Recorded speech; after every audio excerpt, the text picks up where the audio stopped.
daerah ya. Saya dulu pernah pada saat jadi seorang dokter muda, saya ditugaskan untuk PKL di tempat di gunung di Lumbang sana ya, Panditan sana, di Grati sana. Dan di situ ada sapi perah yang baru datang dari Australia, dan sapi datang dari Australia itu sapi bunting, darah bunting, bunting premi, bunting tembean. Dan ini ada program tentang penyuntikan pemeliharaan kebuntingan, yaitu disuntik dengan Depo-Provera ini. Dan memang Depo-Provera itu kemasannya itu ya apa, suspensi, emulsi kental. Jadi kita menyuntik IM intramuskuler itu berat banget karena dia kental, berat banget. Ya, berat banget. Nah, harapannya memang seperti itu. Kalau dengan emulsi itu kan berarti dia meriliskan pelan-pelan, harapannya supaya kita mempertahankan CL tetap tertahan. Nah, CL ini kan fungsinya menghasilkan hormon toh ya. Nah, ini hormon juga hormon progesteron juga, sehingga mempercepat atau memelihara kebuntingan itu masih bisa dipertahankan terus gitu ya sampai nanti pada saat kelahiran. Karena apa? Sapi yang baru datang pasti akan terjadi stres. Stres ini akan mempengaruhi hormon supaya tidak mengalami keguguran, maka hormon yang biasanya kalau bunting itu hormon progesteron yang kena ya, jadi menurun gitu karena stres itu, maka harus ditambah progesteron dari estrogen ya.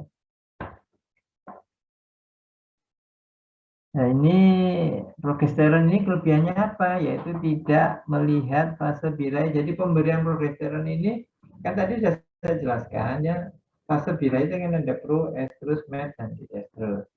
Progesteron ini mau masuk fase pro, estrus, met, diestrus, tidak apa-apa, dikasih preparat progesteron. Yang penting nanti 9 sampai 14 hari harus dilepas itu implannya ya, atau spongnya atau si IDR-nya atau pritnya itu dilepas ya, 9 sampai 14 hari ya, tapi biasanya umumnya 11 hari kayak tadi itu. Nah, kalau ini kan dia jadi enak gitu ya memberikannya, itu kita tidak melihat siklusnya, bebas aja, yang penting nanti 9-14 hari kemudian harus dilepas.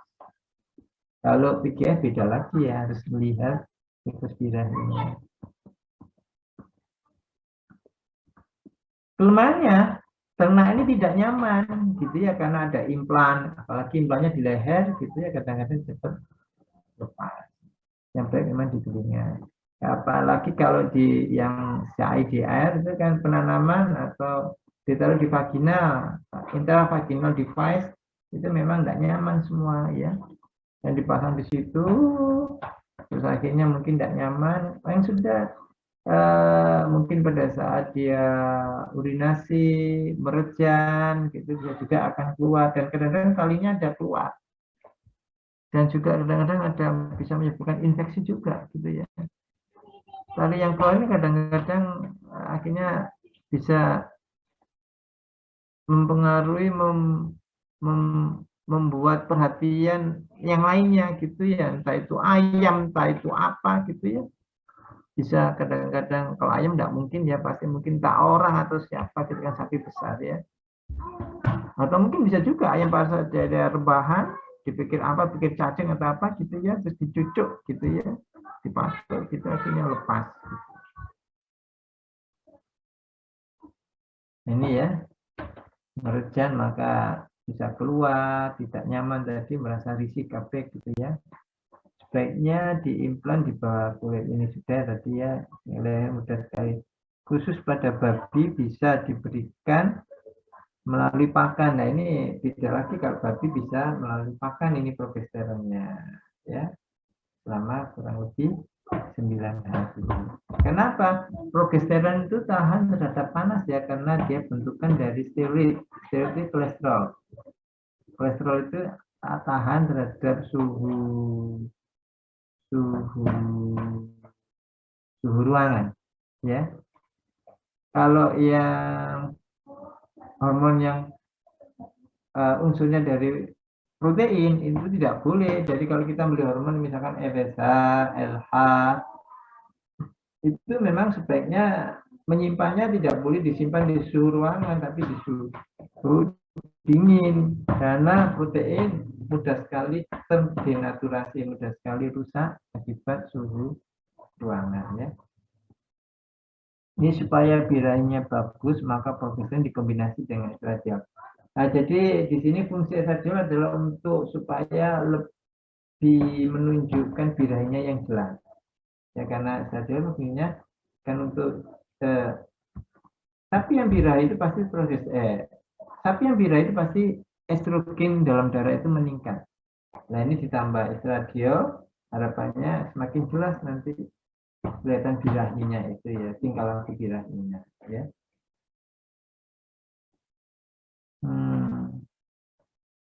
Bahan eksogen ini ya, cuman memang kadang-kadang menyebabkan iritasi juga ya kalau bahan-bahan, karena ini kita kasih dari luar ya, sehingga menjadi fungsi folikel sistik gitu ya.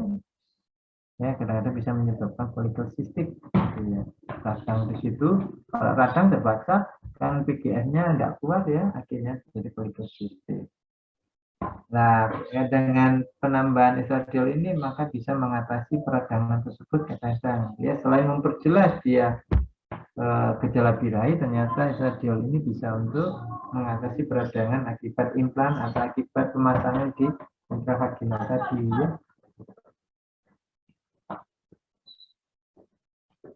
Setengah 3 ya. Ini mekanismenya ya. Kemudian kalian bisa ya, mekanismenya bagaimana sih antara progesteron dengan prostaglandin. Ya, saya berharap kalian sudah paham betul ya. Jadi untuk sinkronisasi birahi itu ada 2 preparat yang bisa digunakan, progesteron dan prostaglandin. Ya. Bagaimana cara pemberiannya, cara pemakaiannya itu yang berbeda antara progesteron dengan prostaglandin. Kalau progesteron biasanya tadi ya diimplan, ya implannya itu bisa di bawah kulit, ya bisa di dalam vagina, gitu ya. Kalau prostaglandin biasanya penyuntikan IM, ya mukosa, ya biasanya gitu ya.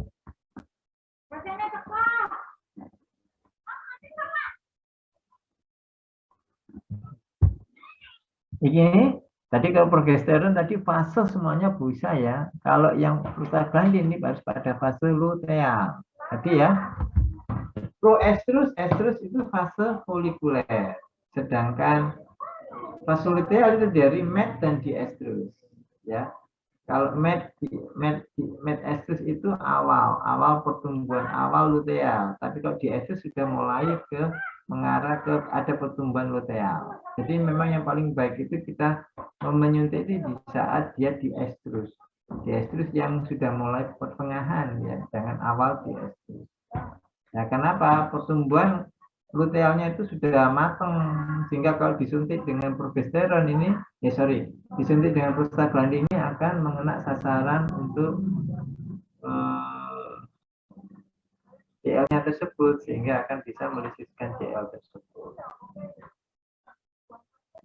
Ya. Nah, yang penting pokoknya ada CL tapi ternak tidak grafit, ini yang berbahaya. Makanya tadi CL ada beberapa macam, ada CL corpus luteum peridium, ada corpus luteum graviditatum, dan ada corpus luteum persistent. Ya, jadi yang dimaksud di sini ada corpus luteum yang apa? Yaitu yang periodikum, jadi tidak ada pembuahan. Tapi kalau ada corpus luteum yang graviditatum ini jangan dilakukan atau jangan dilakukan sinkronisasi. Dilakukan sinkronisasi apa yang terjadi? CL yang tadi tumbuh itu akan terlisis oleh PGF. Kalau CL-nya terlisis apa yang terjadi? Progesteronnya akan rendah dalam darah. Kalau dalam darah rendah apa yang terjadi? Pemeliharaan kebuntingan tidak terjaga, akibatnya abortus, gitu ya. PG itu merupakan asam lemak. Nah, ini juga gitu ya, asam lemak ini juga tidak tahan terhadap suhu ruangan ya biasanya ya.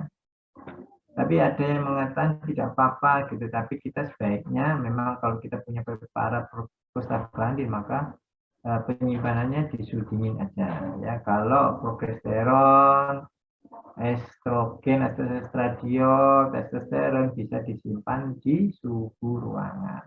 Tapi kalau PG ya tidak boleh ya disimpan di suhu ruangan, sebaiknya disimpan di suhu dingin. Ya, jadi PG atau prostaglandin ini susunannya unsurnya dari asam lemak ya, berat molekulnya kecil, kemudian hanya 400 dalton.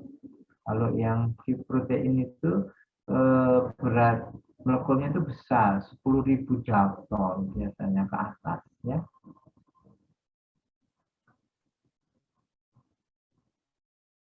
Ya. Ini bisa dilakukan dengan intrauterin maupun intramuskularis IM ya penyuntikannya ya. Bahkan bisa dengan ini submukosa.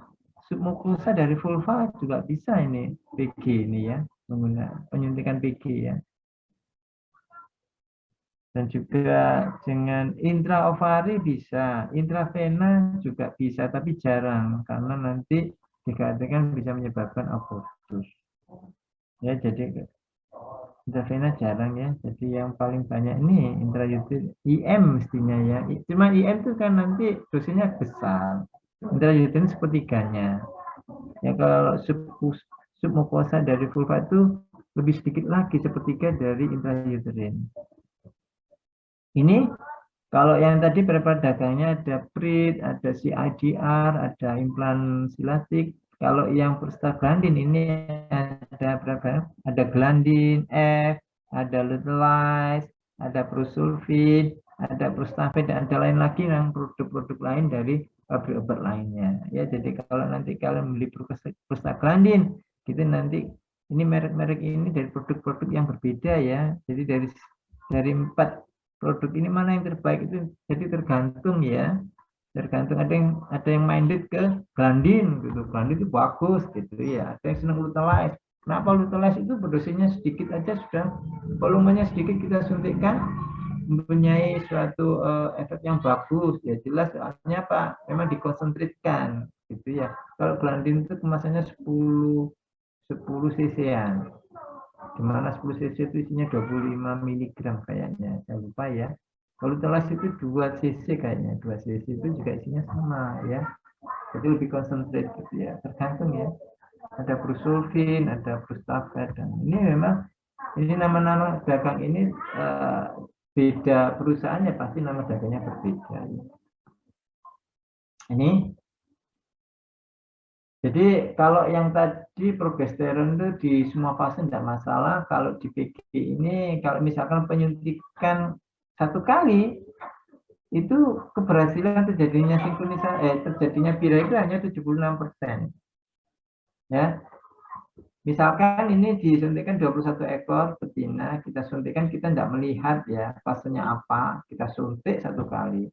Ternyata dari 21 ekor itu hanya 16 ekor yang mengalami birahi, sehingga ada besar 75%. Nah, yang 100% itu kalau penyuntikannya 2 kali PG. Bagaimana sih teknik penyuntikan 2 kali? Kemarin yang di praktikum saya berharap kalian membuatnya. Gambar yang bagus, skema yang bagus. Ya, kayak gini ya. Jadi fase luteal itu kan kisarannya ada 16-17 hari. Di fase luteal ini kita suntikkan PG. Ya. Tapi misalkan kalau kita tidak tahu fasenya ya tidak apa-apa ya. Setelah med estri kita suntikkan nanti interval 11 sampai 14 hari baru suntik kedua. Ya. Kalau di fase luteal ini cukup disuntik sekali, tapi fase lutealnya di lutealnya ya di pertengahan sini ya. Jadi misalkan tadi setelah med estrus kan kurang lebih 4 hari ya, dari birahi kemudian dia tidak birahi 4 hari itu med estrus kurang lebih ya, 3-4 hari. Kemudian setelah 4 hari dari birahi itu masuk fase ke luteal atau di estrus. Nah, kurang lebih 4 hari setelah di estrus itu yang paling bagus untuk dilakukan 1 kali ini PG, itu nanti bisa birahi. Tapi kalau kita tidak melihat itu siklus birahinya, maka kita lakukan penyuntikan yang pertama, kemudian 11 atau 14 hari yang kedua. Ini kalau ini kombinasi dengan estrogen. Tadi estrogen tadi kan bisa lebih jelas estrusnya dan juga bisa mengurangi peradangan ya. Ini kapan dilakukan estrogen? Ini setelah PG1, 2, 3 dilakukan estrogen. Kemudian yang kedua juga gitu. Ini pasti akan bisa menurunkan 100%. Ya, jadi perhitungan seperti ini ya. Jadi awal birahi itu misalkan 6 hari ya perhitungannya. Jadi di estrus kalau masih 6 hari awal birahi, awal luteal, tapi kalau sudah 8 hari dari di estrus itu namanya sudah luteal yang matang. Jadi temannya itu yang tadi ya 4 hari di metaestrus tambah 4 hari di estrus, jadi 8 hari di situ itu pasti yang paling bagus kita menyuntik itu pasti nanti ya 2-3 hari berikutnya insya Allah akan birahi ya. Jadi ini penyuntikan 2-3 hari ini hampir sama ya. Jadi 2-3 hari setelah PG ini biasanya timbul birahi. Disuntik estrogen ini harapannya tadi ya birahinya lebih jelas ya, lebih tampak. Cuman kalau yang penyuntikan pertama di fase folikuler ini tidak ada, biasanya tidak muncul, tidak terjadi ovulasi, makanya dibeli di fase luteal ini. Ya ini kan fasilitas ini. Di awal luteal itu memang 11 hari kemudian terus sampai lagi ya. Ini dosis perbandingannya ya. Kalau untuk sapi, kalau IM intramuskular itu 20-25 mg per kali injeksi. Kambing domba 7,5 mg. Tapi kalau intrauterin hanya cukup 7,5 mg. Intrauterin itu bagaimana sih? Seperti IP. Ya, kita dengan kateter atau dengan plastik sheet kita suntikkan sampai ke korpus uteri, gitu ya, sampai di uterusnya atau di korpusnya. Kita suntik 7,5 mg itu nanti beberapa saat. Kenapa? Prostaglandin itu kan asam lemak yang molekulnya kecil, dia akan bisa diserap di mukosa. Tapi kalau yang preparat hormonal yang kayak LH, HWS tidak bisa dilakukan intrauterin karena molekulnya besar, dia tidak bisa ngerembes, tidak bisa diserap mukosa, harus diinjek. Gitu ya. Kalau intravena, intravulva juga sama ya di intravulva. Jadi intravulva di depan vulva, kalau intrauterin agak ke dalam ke korpus uterinya sama. Nah ini kalau intraovari atau submukosa ya, submukosa vulva ini sedikit ya, antara 2,2 sampai 0,5 mg sama, sedikit sekali malah. Dan di uterus malah sedikit sekali. Kalau di vulva mungkin sepertiganya dari intravulva itu ya. Kalau intravulva kan dimasukkan di vulvanya di vagina gitu istilahnya ya. Per vagina atau di vulvanya. Nah, kalau di mukosanya, mukosa submukosa dari vulva jadi disuntikkan, tapi vulva disuntikkan kan ya sakit ya, jadi kurang begitu, welfare-nya kurang bagus lah ya. Memang sebaiknya di aja.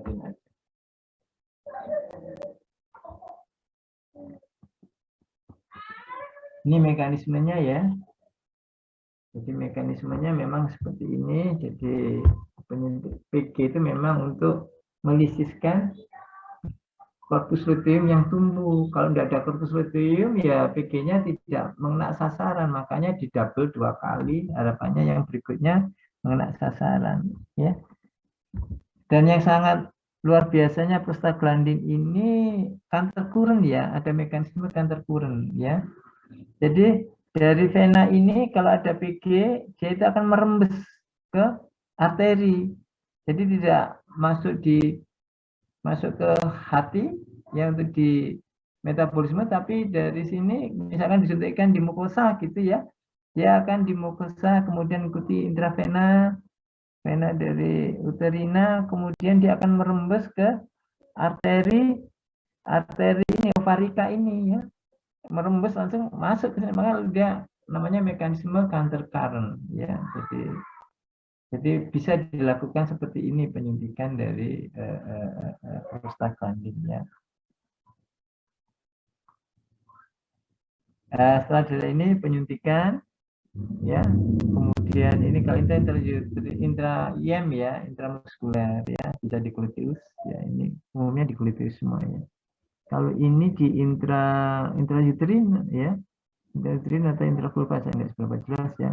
Jadi yang jelas itu antara intrauterin, intravulva ya. Jadi kalau di intravulva atau uterin itu kan hanya 7,5 miligram. Kalau IM 25, jadi sepertiganya. Ini lebih irit ya.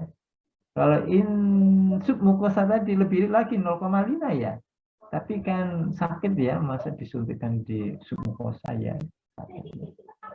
Nah, setelah dilakukan penyuntikan PG atau ya ini maka akan timbul birahi ya, mulai ini ya, vulvanya bengkak, mukosa vaginanya ini kemerahan, ada leleran ya, leleran yang bening dan kental gitu ya, gitu. Maka dia dikatakan birahi. Kalau di sini ada 3A ya, abang abu anger, 2B, 2C ya, bengak-bengok, celingkrak-celingkrik ya. Ya, jadi kalau sudah birahi maka kita lakukan IP, pelaksanaan IP ya.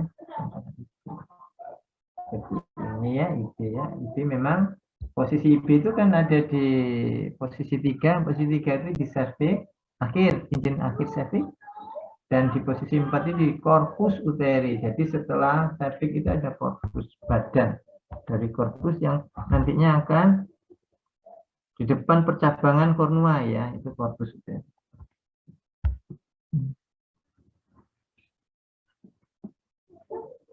Oke. Untuk sinkronisasi sudah selesai ya. Sekarang kita nggak ke super ovulasi, tapi kalau kalian istirahat dulu ya. Ini masih 14.44, masih kurang 1 jam lagi kurang lebih. Ya. Macam tadi saya berharap jam 3 sudah selesai ya, tapi tadi kadang-kadang mohon maaf ya. Tadi banyak sekali telepon tentang masalah PKL ini yang di switch gitu ya, pindah tempat gitu ya, jadi butuh koordinasi. Baik ya, kita istirahat kurang lebih 5 menit ya. Ya. Saya istirahat dulu sebentar ya.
Nah ya, kita mulai lagi ya.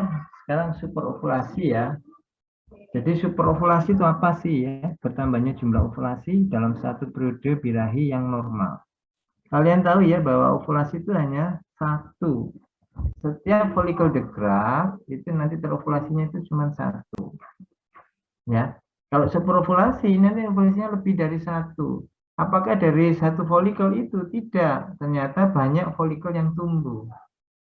Ya, satu folikel dominan itu yang diovulasikan cuma satu ovum ya, satu oosit ya. Dan superovulasi ini bukan ovulasinya itu dari satu folikel banyak oosit yang diovulasikan, tidak, tapi banyaknya folikel degrad yang tumbuh di situ. Ya. Nah ini kalau superovulasi ini dibiarkan kadang-kadang misalkan menggunakan dengan PMSG itu berbahaya ya mestinya, tapi di sini kita gunakan PMSG. PMSG itu kan pregnant mare serum gonadotropin. Jadi kita ambilkan dari serum kuda betina yang bunting ya. Bunting di atas 3 bulan kayaknya ya, itu diambil. Itu ternyata bisa, itu like FSH ya, PMSG itu ya. Jadi dia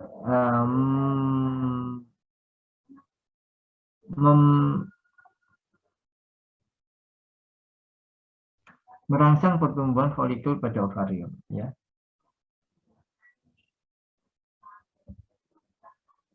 Nah ini superovulasi, ini ovulasi yang berlebih dari normal dalam satu siklus birahi ya.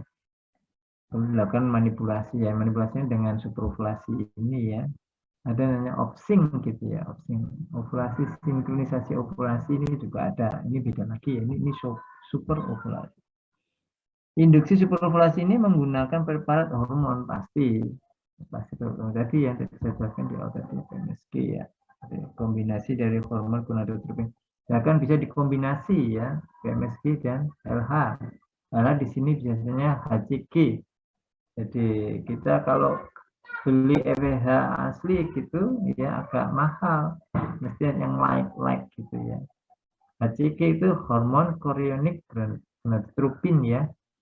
Jadi hormon yang dihasilkan dari ibu-ibu yang hamil ya, human chorionic gonadotropin. Jadi ibu hamil itu menghasilkan LH, yaitu yang digunakan untuk preparat HCG. Ini ya. Jadi superovulasi tadi seperti hampir sama ya dengan penyertaan, setiap individu mempunyai kepekaan yang berbeda-beda ya. Ini sama satu spesies ya, sama sapinya kepekaannya berbeda, apalagi spesiesnya berbeda pasti akan berbeda responnya ya. Dan ini bisa dipengaruhi oleh potensi dan dosis hormon yang diberikan ya. Jadi kadang-kadang seperti itu ya. Jadi setiap individu sangat bervariasi ya responnya. Ini ternyata selain spesiesnya, per individunya masing-masing ternyata juga potensi dan dosis hormon yang diberikan itu juga berpengaruh terhadap respon. Perbandingan gonadotropinnya ini juga berpengaruh ya, perbandingan antara PMSG dan HCG-nya. Waktu yang tepat penyuntikan juga akan berpengaruh terhadap terjadinya superovulasi. Sebaiknya kapan sih penyuntikan superovulasi itu dilakukan? Di fase proestrus, estrus, medestrus atau diestrus gitu ya. Ini nanti di belakang ada ya. Ini spesies hewan, bangsa, umur, dan pakan juga berpengaruh ya. Tadi awal saya kasih tahu ya. Awalnya seperti itu ya. Jadi memang responnya berbeda-beda. Ada 4 faktor yang mempengaruhi ya. Nah, bahkan lebih ya. Ada spesies 1, 2, 4, 7 ya. 1, 2, 3, 4, 5, 6, dan 7. Ya. Ini kalau saya belajar seperti itu ya, jadi saya membuat catatan khusus gitu ya, faktor mempengaruhi respon gitu, apa saja ini. Biasanya kadang-kadang dikuatkan gitu ya. Hormon digunakan apa nih? Nah ini ya, kombinasi tadi FSH dan LH atau PMSG dan HCG. Kalau FSH LH itu adalah hormon yang memang hormon alami ya, yang diambilkan memang dari bukan like-nya ya. Kalau PMSG dan HCG like ya. PMSG itu like seperti FSH, HCG itu mirip dengan LH tapi sedikit FSH. Kalau PMSG mirip FSH sedikit LH. Ya, tadi di depan sudah saya jelaskan ya. Kalau PMSG dari mana? Serum kuda bunting. Kalau HCG dari ibu hamil ya. Nah, kalau kita FSH sendiri, LH sendiri itu kan kita ngambilnya agak sulit ya. Kalau FSH dan LH kan ada hipofisa anterior. Sulit banget kita ya mengambil apa sih istilahnya ya, mengekstraksi di situ sulit gitu ya, ekstraksi di situ mahal, dapatnya sedikit. Ini kan gampang gitu ya, mudah sekali. Apalagi kuda ya banyak ya serumnya. Ambil kuda 10 mili serumnya hampir kurang lebih berapa ya serum kuda itu. Yang jelas padatan itu sekitar antara 50 sampai 75% itu serumnya ya. Banyak dapatnya.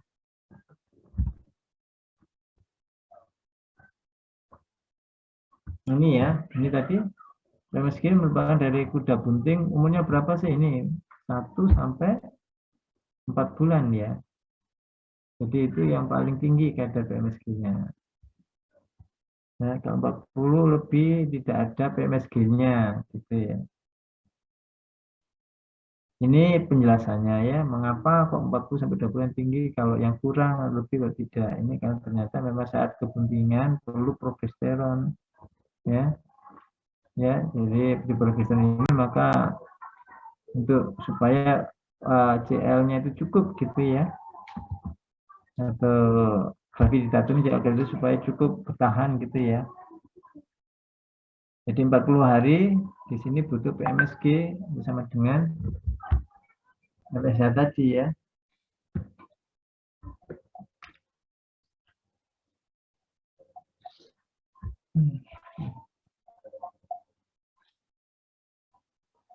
Sebentar ya, saya ini ada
Jadi mengapa ya yang paling tinggi PMSG-nya di umur 40 sampai 120 hari kebuntingan, ternyata kalau di umur segitu itu memang masih cukup dari CL graviditatum ya. Ya, jadi kalau 40 hari itu, jadi 40 hari butuh PMSG yang mirip dengan FSH ya. Sehingga nanti pertumbuhan folikel tapi tidak diovulasikan, hanya dilutenisasi ya, dibuat sebagai CL aksesoris gitu ya. Sehingga dengan ini akan menghasilkan progesteron. Jadi di sini memang untuk pertumbuhan folikel, tapi memang nantinya akan dilutenisasi gitu ya, tidak diovulasikan. Inilah kelebihan dari kuda ya. Sehingga tumbuhlah CL aksesoris. Nah, CL aksesoris ini akan menghasilkan progesteron. CL graviditatum dan CL aksesoris ini akan menghasilkan sama semakin kuat gitu ya, mempertahankan kebuntingan itu. Tapi kalau lebih dari 120 hari, progesteron dari CL aksesoris ini diganti dengan progesteron dari plasenta sampai partus. Ya. Sehingga memang kalau ini lebih dari 120 ini kurang bagus gitu, enggak ada PMSG-nya gitu ya, paham ya? Jadi PMSG itu timbul di 40 sampai 120 hari kebuntingan. Kalau kurang tidak ada PMSG, kalau lebih 120 tidak ada PMSG. Fungsi dari PMSG di sini adalah untuk pertumbuhan folikel yang nantinya pertumbuhan folikel tidak diovulasikan tapi dibuat CL aksesoris. Ya, ini kelebihan dari kuda ya. Tidak semua spesies bisa menghasilkan PMSG. Yang bisa menghasilkan ya hanya kuda ya yang mirip-mirip seperti ya. HCG ini like dengan LH. Dari urin human, dari urin ibu hamil trimester pertama. Trimester pertama itu kehamilan ibu itu kan 9 bulan. Kalau trimester pertama berarti trimester pertama itu 3 bulan awal 3 bulan ya.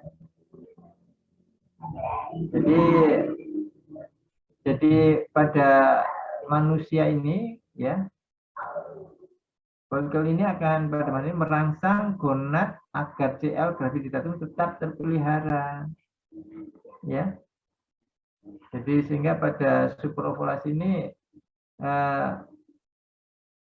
perlu bantuan LH secara endogen untuk disosiasi dinding folikel dan terjadi ovulasi ya. Jadi memang kalau ada LH ini maka akan bisa menyebabkan terjadinya ovulasi ya. Jadi HCG ini ya. Jadi memang perlu sekali gitu ya. Pada umur trimester ini karena memang dibutuhkan untuk ini ya. Untuk supaya merangsang gonad agar CL graviditatum tetap terpelihara. Malah ini ya seperti itu ya. Jadi di trimester pertama ini memang ada folikel ya. Atau ada LH yang dihasilkan.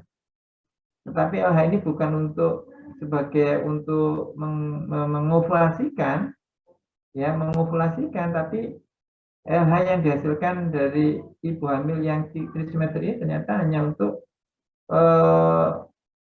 tidak mengovulasikan tapi memelihara CL graviditatum ya di trimester pertama. Tapi kalau di semester kedua sudah tidak ada HCG karena sudah tidak punya fungsi lagi di situ. Jadi CL graviditatum sudah dipertahankan dengan sendirinya karena dari endogen ini ya. Jadi plasentanya sendiri sudah banyak CL sudah menghasilkan untuk progesteron yang bisa mempertahankan CL. Kalau di semester pertama plasentanya belum banyak, tapi dia di situ ada dihasilkan oleh human dari dindingnya itu yang bisa menghasilkan LH tersebut ya, semester ya. Baik ya. Kapan penyuntikan PMSG? Ini. Jadi penyuntikannya PMSG di saat fase luteal, yaitu hari ke-9, 12 dari siklus birahi. Jadi ya, kalau misalkan awal birahinya sekarang ditambah 9 hari atau 12 hari, itu baru disuntik PMSG. Paham ya di sini? Jadi penyuntikan kalau di fase folikuler, PMSG tidak berpengaruh, tidak ada gunanya. Makanya penyuntikan PMSG di saat luteal, yaitu 9-12 hari dari awal diraih. Jadi benar fase luteal ya. Proestrus itu kan 1-2 hari. Ya, estrus itu kisarannya berkisar antara 18 jam 1 hari. Ya, med estrus 4 hari. Di estrus lebihnya gitu ya. Jadi di sini dikatakan 9 hari dari awal birahi atau 12 hari itu waktu yang tepat untuk penyuntikan PMSG. Nah, dilakukan penyuntikan 1 kali. Masa kerjanya dari PMSG ini memang panjang ya, bisa sampai 108 jam. Ya, bisa dikatakan di sini kalau 108 jam itu setara dengan 5-6 hari. Jadi panjang. Ini yang menyebabkan kerugian, jadi kadang-kadang bisa menimbulkan limfomani ya, birahi yang terus-menerus. Ya, karena ada pertumbuhan folikel terus dipertahankan ya. Lalu bisa juga ini sifat estrogenik ini yang bisa mengganggu implantasi. Ya, estrogenik bisa itu ya, jadi menghasilkan FSH terus ya, FSH kan tinggi ya, akibatnya progesteron pasti akan rendah, mengganggu implantasi. Dosis yang sering digunakan untuk superovulasi penyuntikan PMSG ini adalah 2000 sampai 3000 IU. Ini preparatnya namanya Foligon. Jadi nanti kalau kalian di pasaran, Foligon itu isinya PMSG. Fungsinya adalah untuk sinkronisasi, untuk menimbulkan pertumbuhan folikel gitu pokoknya ya. Biasanya itu bagi yang kondisi pakannya sudah bagus gitu ya, tapi kok tidak ada pertumbuhan folikel, ini bisa disuntik dengan PMSG. Ya, sehingga harapannya nanti bisa tumbuh folikel. Nah, cuman harus dikombinasi, ada pertumbuhan folikel kalau tidak ada LH-nya sebagai hormon untuk ovulasi atau HCG, maka tidak bisa terjadi ovulasi. Ya sama aja, cuman hanya birahi aja. Begitu di IP tidak bunting-bunting kan, tidak ada ovulasi. Ya, jadi ini untuk mengetahuinya memang perlu dilakukan sinkronisasi birahi ya. Jelas ya. Jadi sinkronisasi tadi kan ada progesteron, ada prostaglandin ya. Jadi setelah disinkronisasi birahi, oh ini birahi, jadi 9-14 hari kemudian pasti bisa dilakukan penyuntikan PMSG untuk superovulasi ya. Kalau tidak tahu birahinya, kecuali kalau si peternaknya itu punya catatan khusus, ini tadi birahinya tanggal 1, berarti nanti tanggal 9 atau tanggal 14 atau tanggal 12 itu bisa dilakukan superovulasi penyuntikan PMSG pertama, biasanya gitu ya.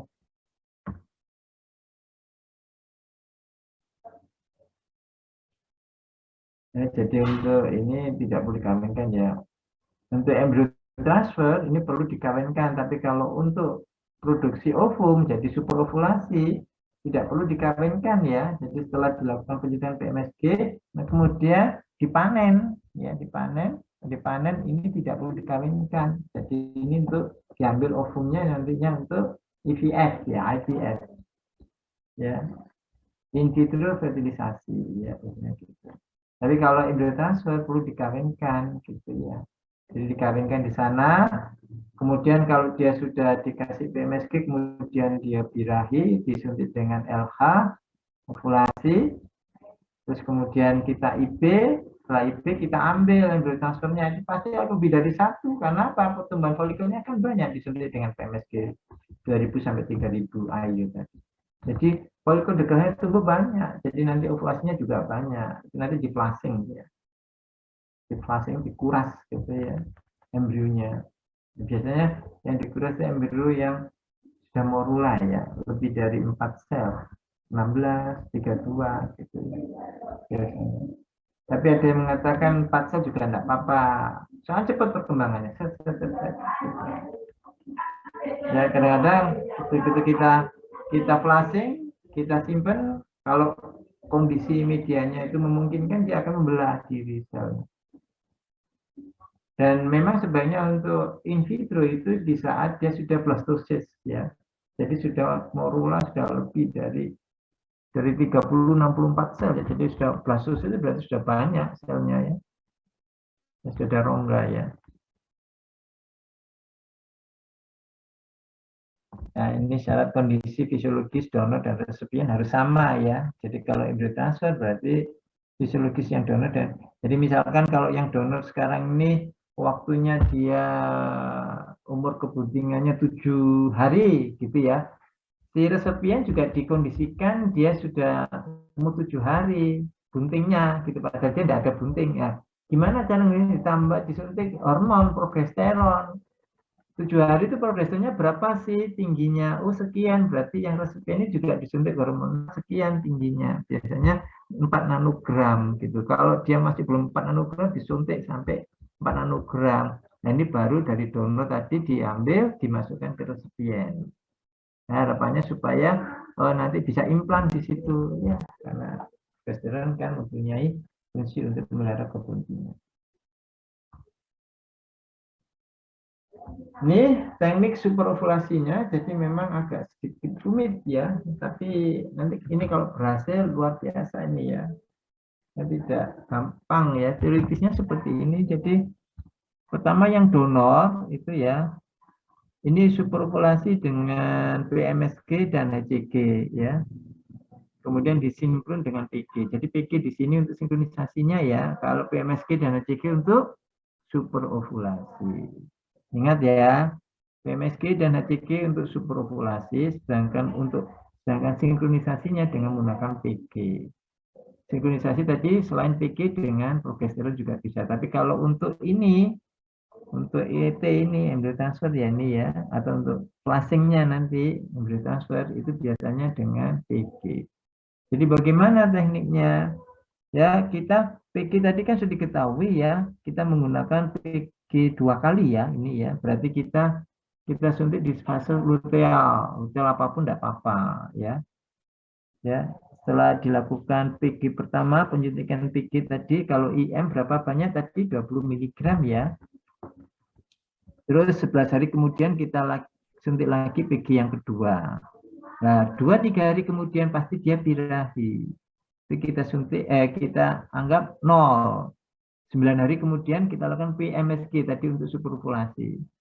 Ya, jadi untuk mengetahui fase yang tepat untuk penyuntikan PMSG, maka tadi kan dibantu dengan cara dengan sinkronisasi birahi ya, dengan double PG tadi. Harapannya tadi ya 9 atau 12 hari setelah birahi itu dilakukan PMSG. PMSG tadi 2000 sampai 3000 IU ya. Suntik 9 atau 12 hari setelah awal birahi, kemudian disuntik PMSG, 2 hari kemudian disuntik lagi PG yang ketiga. Ya. Terus 2 hari lagi disuntik estradiol. Loh, ini repet gitu ya. Selain estradiol di situ juga disuntik HCG. Ya. Setelah disuntik estradiol dan HCG di sini untuk ovulasi ya, estradiol untuk supaya lebih tampak estrusnya. Kemudian pada saat itu dilakukan IB 2 kali, pagi dan sore. 6-7 hari kemudian, jadi ini sudah terbentuk implantasi, sudah terbentuk morula ya, mau implantasi. 6-7 hari kemudian baru di flushing, ya, di flushing, digelontor gitu ya. Gelontor ini HCG-nya dosisnya 1.500 sampai 2.000 IU. Kalau PMSG-nya 2.000 sampai 3.000 IU ya. Di flushing digelontor, nanti dilihat di mikroskop di setting. Embrionya diambil ya. Kemudian bisa disimpan, dibekukan biasanya ya. Makanya ada embrio beku gitu, dibekukan. Nah, nanti suatu saat kalau mau diimplantasikan ya, ditempelkan ya itu makanya ini harus tahu ya, nanti ini kan donornya, resepiannya juga gitu. Jadi 7 hari setelah estrus ya, ini kan IB ya, 7 hari setelah estrus ini dikondisikan di flushing ini kondisi progesteronnya berapa banyak sih? Maka di sini kadang-kadang resepinya dikondisikan disuntik progesteron sebanyak itu biasanya supaya memelihara kebun kan di sini kan tinggi sudah karena dia mau diimplantasi, embrionya mau implan ya, mau menempel.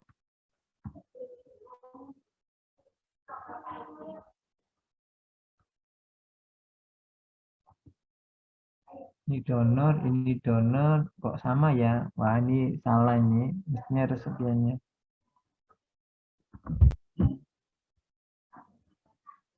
Oh ya sekarang ini dengan progesteron. Kalau tadi dengan PG sekarang dengan progesteron ya. Jadi progesteron ini berbeda ya. Kalau tadi PG kan sampai 3 kali ya. Kalau progesteron ini pada saat kita pasang di sini 9 hari kemudian dicabut. Ya, setelah dicabut 2-3 hari estrus disuntik estradiol biasanya ya. Atau bisa dikatakan estrus biasanya di sini. Estrus kemudian 9 hari kasih PMSG, 2 hari PG. Oh ini PG ya. Ini bukan PG3 tapi PG pertama di sini. Bukan PG3 tapi PG pertama. Kalau yang di PG1 tadi yang dengan PG kan yang pertama ya. Yang 1, 2, 3. Kalau progesteron ini merupakan 1. Ya. Jadi ini kombinasi kalau dengan progesteron masih ada ditambah PG juga gitu ya. Terus 2 hari lagi estrus biasanya ya. Setelah disuntik PMSG, 2 hari kemudian disuntik PG, 2 hari kemudian dia akan estrus. Estrus di sini nanti akan disuntik dengan HCG, kemudian di IB pagi dan sore 7 hari fasting ya. Jadi ini beda ya.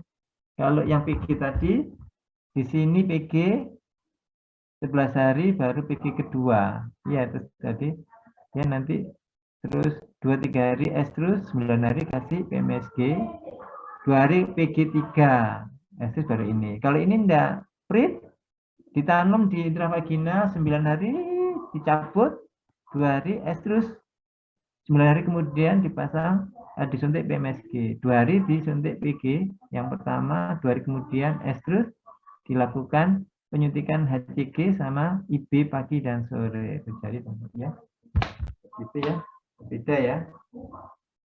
Ini memang lebih simpel ya, cuman repotnya ini di prit, pemasangan prit ini yang tadi banyak kekurangannya ya, ditanam di intravaginal selama 9 hari. Ini kan banyak sekali tadi ya tidak nyaman, kadang-kadang ada infeksi, kadang-kadang keluar gitu ya, sehingga tidak berhasil kadang-kadang ya birahinya. Ini penyuntikan FSH. Ini untuk kalau FSH ya, kalau tadi PMSG ya, PMSG kan hanya berapa kali tadi? 2 kali ya PMSG. Sekali aja sudah cukup. Kalau FSH ini banyak kali, ya banyak kali kalau untuk membuat superovulasi. Kalau PMSG hanya 1 kali, kalau FSH ini 4 kali penyuntikan pagi dan sore. 4 hari pagi dan sore, jadi totalnya 8 kali ya. Tiap 12 jam, 36 mg dengan dosis menurun.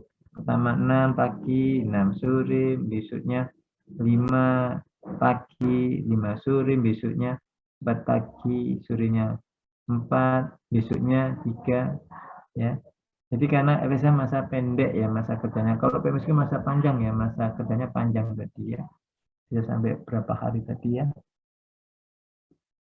Sehingga tidak bersifat estrogenik. Cuman kelebihannya dia tidak estrogenik, sehingga tidak bisa menimbulkan tadi ya folikel sistik. Ya, kali ini tidak menimbulkan folikel sistik. Kalau PMSG bisa menimbulkan folikel sistik FS tadi ya. Sehingga peluang embrio dengan kualitas lebih baik karena tidak ada folikel sistiknya ya. Sama ini untuk mengetahuinya juga mengenai kapan disuntik harus diketahui stimulasi dulu. Untuk produksi ungu tidak perlu dikawinkan sama ya dan lain sebagainya ya. Jadi bagaimana tekniknya seperti ini kalau kita menggunakan superovulasi menggunakan preparat FSH. Ya. Jadi donor dikasih PG 1, 11 hari kemudian PG 2, 2 hari kemudian birahi, 9 hari dari birahi kita suntik FSH pagi, miligram tadi ya. Hari berikutnya 5 pagi sore. Hari berikutnya ini dikasih PG pagi. Hari ketiga itu kasih PG sama FSH berbarengan. 2 hari berikutnya hari terakhir kasih PG.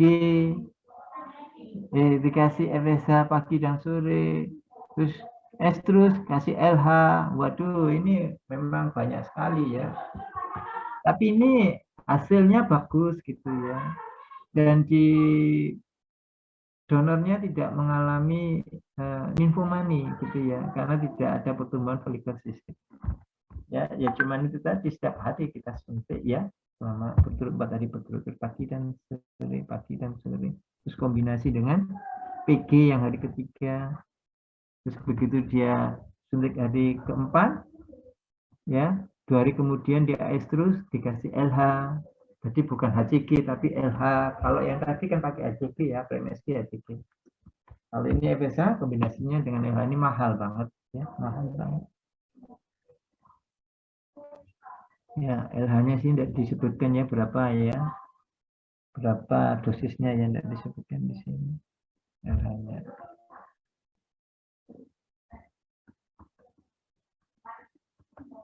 Mungkin itu ya yang bisa saya sampaikan. Ada yang bertanya? Ada yang bertanya? Ya itu nanti ya, super ovulasi kan benar-benar kalian pahami betul loh ya. Ya mohon maaf kalau saya kurang begitu bisa menerangkan dengan jelas ya. Tapi minimal kalian sudah bisa mengetahui kalau dengan super ovulasi PMSG dengan PG bagaimana, super ovulasi PMSG dengan progesteron kombinasi bagaimana, super ovulasi FSH LH kombinasi dengan PG bagaimana ya. Kalau FSH itu memang beberapa kali, PMSG cuma 1 kali ya, cuman PG-nya ada yang sekali, ada yang 3 kali gitu ya, tergantung dari kombinasinya. Baik, ada yang bertanya sebelum kita tutup perkuliahannya? Ya mohon maaf ya, tadi banyak sekali gangguan ya, dan memang saya perkirakan tadi cukup sampai jam 3 sore karena banyak tadi gangguan, sampai akhirnya jam 3:30 ya, kurang dikit ya. Saya minta apa itu keikhlasan ya, nggak sampai jam 15.40 ya, kan 15.40 ya, iya Mbak Nevi atau Mbak Ayu? 15.50. Oh 15.50 masih panjang ya. Nanti tapi saya tidak akan untuk kemungkinan kalau memang banyak pertanyaan akan saya perpanjang sampai 15.50 karena bahan perkuliahan di hari ini sudah selesai ya. Saya berharap ada yang bertanya sampai sehingga kita pas 15.50 kita tutup. Adakah yang bertanya tentang sinkronisasi? Kemarin sudah buat toh ya laporannya sinkronisasi dengan PG, dengan progesteron. Cuman super populasinya belum tadi ya. Cuman saya masuk ke teknik ID-nya tadi ya. Ada yang bertanya?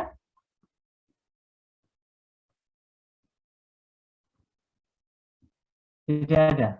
Apakah cukup? Kalau sudah cukup kita akhiri ya. Mohon maaf ya. Saya berharap kalian ikhlas ya. Saya tidak sampai jam 15.50 ya. Saya berharap kalian jangan nuntut saya ya. Pak Yogi punya hutang gitu. Kurang berapa menit ini. Tadi juga banyak gangguan juga gitu.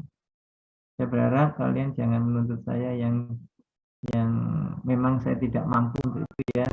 Soalnya ini kan memang tanggung jawab ya.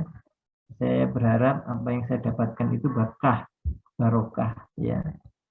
Sehingga nanti kehidupan saya juga berkah gitu ya. Tenang hati saya ya. Tapi kalau kalian tidak ikhlas, tidak apa-apa. Saya tunggu sampai jam 15.50 gitu ya. Tapi kalau kalian ikhlas, kita tutup di jam 15.25 ini. Monggo silakan mewakili. Kita teruskan atau kita tutup sekarang? Monggo silakan. Sepertinya tidak ada pertanyaan dari teman-teman dokter. Itu ya, ikhlas semua ya. Mbak Ayu ikhlas, Mbak Ayu Anissa. Ikhlas dokter. Ini yang on kamera cuma 2 orang ya. Yang lainnya ketiduran apa gimana ya? Dari dulu kok tinggal 31 ya? Tinggal 30 orang ya. Ya udah ya, mudah-mudahan ini untuk teknik reproduksi pertama. Besok kita bicarakan tentang embrio transfer ya. Tapi hampir mirip kok ya. Embrio transfer sudah gitu pakai sinkronisasi gitu ya. Jadi ini memang harus kalian ketahui ya untuk S1 ya. Oh, nanti S2 itu lebih teknologi reproduksi yang lebih dalam lagi ya. Ya, lebih ada ICSI, ada tadi yang kemarin yang kita bicarakan tentang pembekuan, freeze dry gitu ya. Kok bisa ya sperma itu kok dibekukan secara freeze dry gitu ya. Bisa dikantongi di mana-mana, seperti dibuat seperti vaksin gitu. Ternyata memang itu yang diambil itu hanya proteinnya, DNA-nya saja. Nah, proteinnya sudah di freeze dry ini dikasih coating, di coating sehingga dia tahan terhadap suhu ruangan. Ya, tapi bagaimana caranya? Mohon maaf ya, saya tidak menguasai tentang hal tersebut, tapi itu merupakan suatu teknologi reproduksi yang paling canggih sampai sekarang. Yang untuk sperma itu bisa disimpan di suhu biasa, bisa dibawa kemana-mana. Tapi pelaksanaannya bukan seperti itu ya, pelaksanaannya dengan teknologi di laboratorium yang sangat tinggi pula. Nggak tahu keberhasilannya berapa persen ya, keberhasilan terjadi kebuntingan, terjadi embrio. Nanti kalau sudah di embrio, ya kemudian dibiarkan sampai blastosis baru ditanam di resepien. Jadi kayak mirip embrio transfer gitu ya. Kayaknya cukup ya. Terima kasih atas perhatiannya dan mohon maaf bila ada salah kata, salah tingkah dari saya. Sekali lagi saya mohon maaf sebesar-besarnya dan saya akhiri saja ya. Assalamualaikum warahmatullahi wabarakatuh dan selamat sore semuanya.